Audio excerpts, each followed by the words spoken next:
Do you remember that feeling? That specific, electric charge in the air when the Tuesday night lights came on. The iconic anthem begins to play, the camera pans across the world's greatest athletes, and for 90 minutes nothing else in the world matters. That was the Champions League, the pinnacle of footballing excellence. It wasn't just a tournament, it was a sacred ground where legends were born and miracles were commonplace. But look at it now. When that anthem plays today, does it still give you goosebumps? Or do you see it for what it has truly become? A polished corporate product. A multi-billion-dollar machine designed not to crown the best in Europe, but to line the pockets of a select few. Welcome back to Sports Arena Official. Today, we aren't talking about tactical masterclasses or transfer rumors. Today, we are performing an autopsy. We are investigating how the most prestigious competition in sports history was systematically stripped of its soul. We're going deep into the boardroom deals, the Swiss model deception, and the terrifying reality that your favorite sport has been hijacked by greed. This is the story of how the Champions League lost its identity. The myth of the Champions League.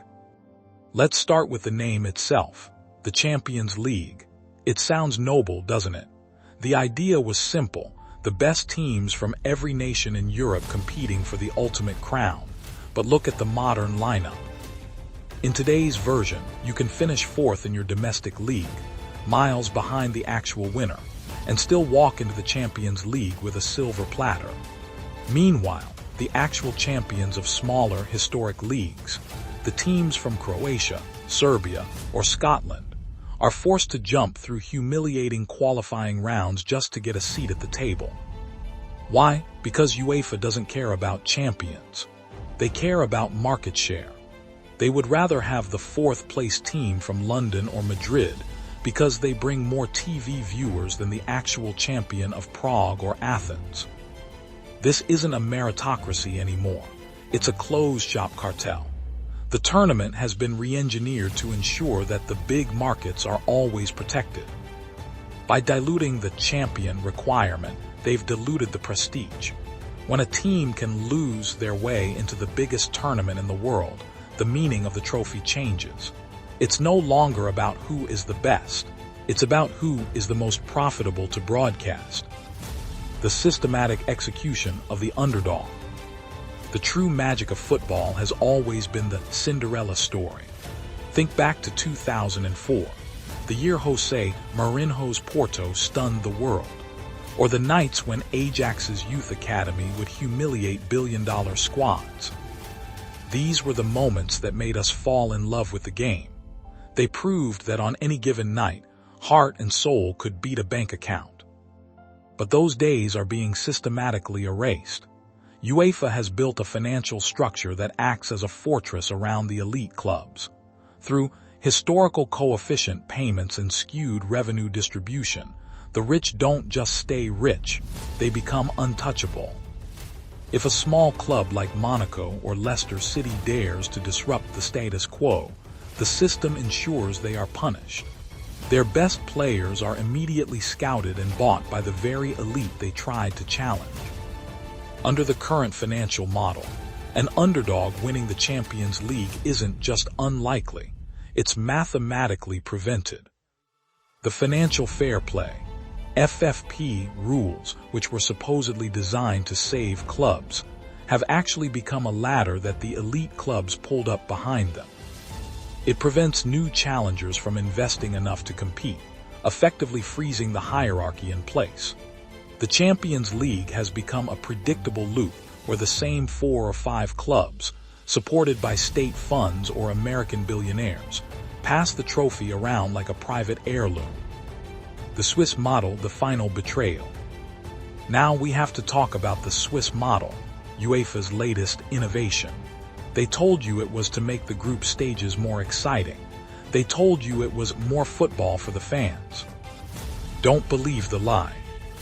The new format is nothing more than a desperate attempt to create more inventory. In corporate speak, inventory means matches. More matches mean more broadcasting minutes, which means more ad revenue. They've turned the most prestigious tournament into a marathon of meaningless games. By expanding the league phase and adding more fixtures, they are doing two things. First, they are physically breaking the players. We are seeing more ACL tears and muscle injuries than ever before because human bodies aren't designed to play 70 games a year at this intensity. Second, and more importantly, they are giving the big clubs a safety net. In the old format, one bad night could mean a giant was knocked out. That was the drama. That was the risk. But in the Swiss model, a big club can lose 3 or 4 games and still qualify for the next round. It's a system designed to eliminate risk for the wealthy. It's not about the excitement of the game. It's about the guarantee of the revenue. The erasure of fan culture. If you go to a Champions League final today, look at the stands. Who do you see? You see sponsors. You see corporate hospitality guests. You see influencers taking selfies while the game is happening. Who don't you see? The working class fans who have supported the club for 40 years. The ticket prices for these matches have reached a level that is frankly disgusting. A father and son from a working class neighborhood in Liverpool or Naples are being priced out of their own history. UEFA has turned the fans into consumers. They don't want your passion. They want your credit card number.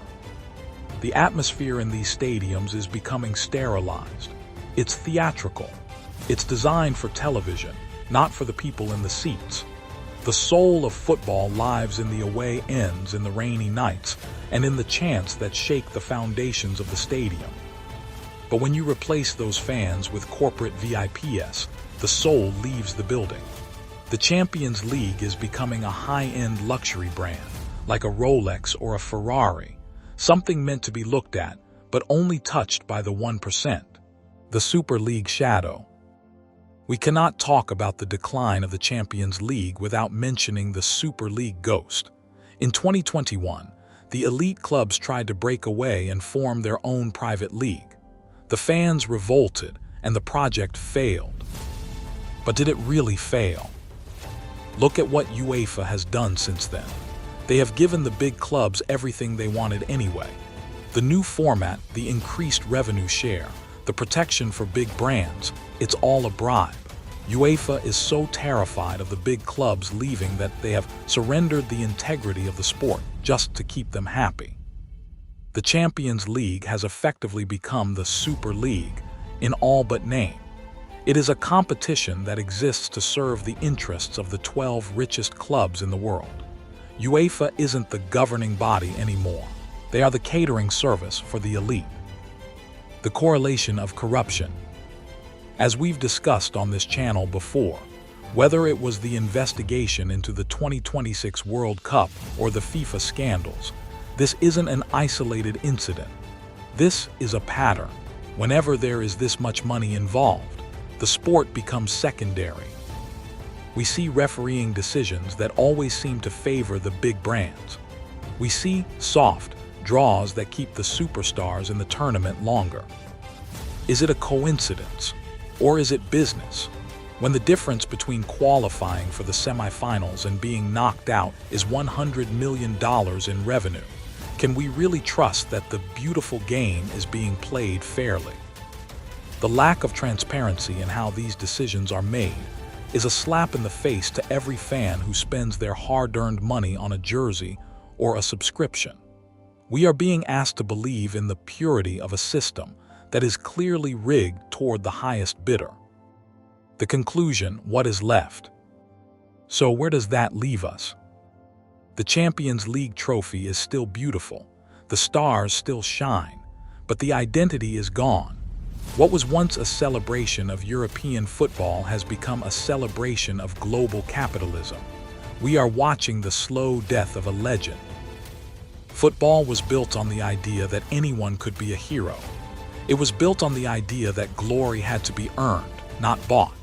But today, the glory is just a marketing slogan, and the greed is the only thing that's real. But here is the truth. The power still belongs to us. As long as we keep calling out the corruption, as long as we keep demanding more for the fans and less for the CEOs, the spirit of the game can survive. What do you think? Has the Champions League officially sold out? Do you miss the old format, or do you think this evolution was necessary? And most importantly, do you think an underdog will ever win this trophy again, or is the era of miracles over? Drop your thoughts in the comments. You know we read every single one, and this community is where the real football conversation happens. If you enjoyed this deep dive, hit that like button and share this video. The more people know the truth about what's happening to our game, the better chance we have of taking it back. Subscribe to Sports Arena Official for more investigations into the world of sports.